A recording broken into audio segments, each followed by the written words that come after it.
2.5 సంవత్సరాలుగా జన ప్రభంజనంలో ఉన్న వ్యక్తి ఇప్పుడు జైల్లో ఉన్నారు.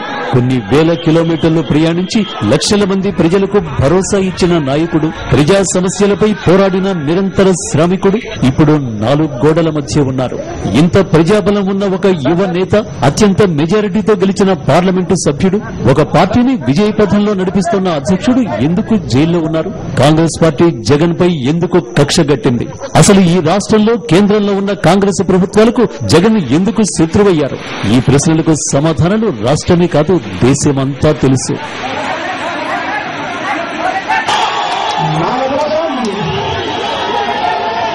దాదాపుగా 660 మంది రోడ్డుకి ప్రాణత్యాగాలు చేశారు.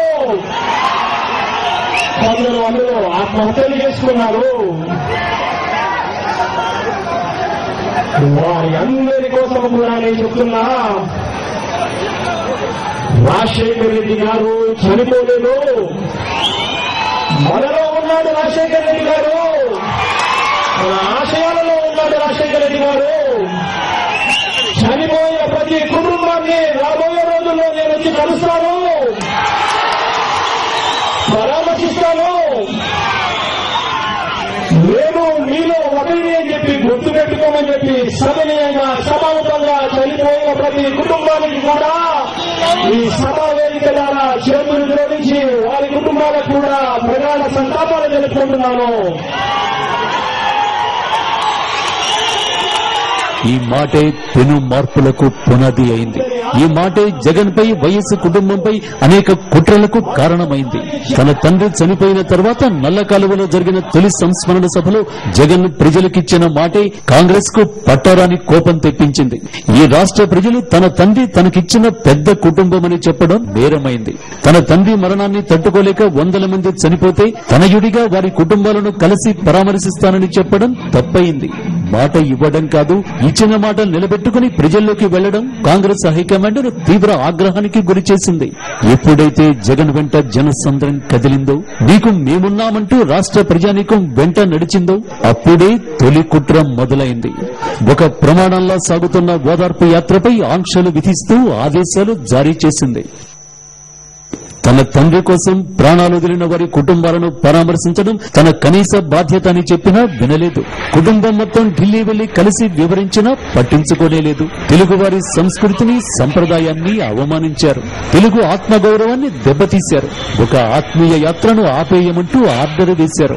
మాట ఇస్తే మడమ తిప్పని తండ్రి వారసత్వాన్ని జగన్ కొనసాగించారు. కుట్రలు కూడా ఒకదాని వెంట ఒకటి కొనసాగాయి. తన చేతికి మట్టి అంటుకోకుండా ఎమ్మెల్యే శంకర్రావుతో హైకోర్టుకు లేఖ రాయించారు. ఆ తర్వాత పరిణామాలు వేగంగా మారిపోయాయి. పార్టీని పునః ప్రతిష్ఠించిన వైఎస్ ను కూడా అప్రతిష్టపాలు చేసే కుతంత్రాలు జరిగాయి. చివరకు వైఎస్ కుటుంబాన్ని చీల్చే పన్నాగం పన్నారు. ఇది తట్టుకోలేని వైఎస్ కుటుంబం కాంగ్రెస్ పార్టీ కుసంస్కారానికి చేతులు జోడించి బయటకొచ్చేసింది. పార్టీని వీడినా కుట్రలు ఆగలేదు. వెంటనే కేసులు, సోదాలు మొదలయ్యాయి. మరోవైపు రాష్ట్ర రాజకీయ వేదికపై ఒక కొత్త జెండా రెపరెపలాడింది. వైఎస్ఆర్ కాంగ్రెస్ పార్టీని ప్రజలు విశేషంగా ఆదరించారు. పోటీ చేసిన ప్రతి చోట అపూర్వ విజయాన్ని అందించారు. వైఎస్ తమ గుండెల్లోనే ఉన్నారని నినదించారు. కాంగ్రెస్ కుట్రలు మాత్రం కొనసాగుతూనే వచ్చాయి. జగన్ ను ఇరుకున పెట్టేందుకు రకరకాలుగా ప్రయత్నించారు. పెట్టుబడుల పేరు చెప్పి సాక్షిని మూయించేందుకు భయంకరంగా ప్రయత్నించారు. అకౌంట్స్ ఫ్రీజ్, అడ్వర్టైజ్మెంట్ల నిలిపివేత, ఆస్తుల అటాచ్మెంట్. పేరు ఏదైనా అన్నింటి అర్థం ఒకటే. జగన్ ను, జగన్ సంబంధికులను ఏదోలా ఇరుకున పెట్టడం, జనాల్లోకి వెళ్లకుండా చేయడం. ఇది ఢిల్లీ పెద్దల లక్ష్యం. తాజా ఉప ఎన్నికల్లో జగన్ కు లభించిన ఆదరణను చూసి తట్టుకోలేకపోయారు. కాంగ్రెస్, టీడీపీలు భూస్థాపితం కావడం ఖాయమని ఎన్నికలకు ముందే అనేక సర్వేలు వెల్లడించడంతో ఢిల్లీ కుట్ర మరింత పదునెక్కింది. ఎన్నికల ప్రచారంలో బిజీగా ఉన్న వైఎస్ జగన్మోహన్ రెడ్డిని విచారణకు పిలిపించి చివరకు పథకం ప్రకారం అరెస్టు చేయించారు. పైకి అంతా ఢిల్లీ డైరెక్షన్ అని ప్రజలంతా చెప్పుకుంటోన్నా ఈ అరెస్టుతో కేంద్రానికి, రాష్ట్రానికి సంబంధం లేదంటూ చేతులు దులుపుకునే ప్రయత్నం చేసింది.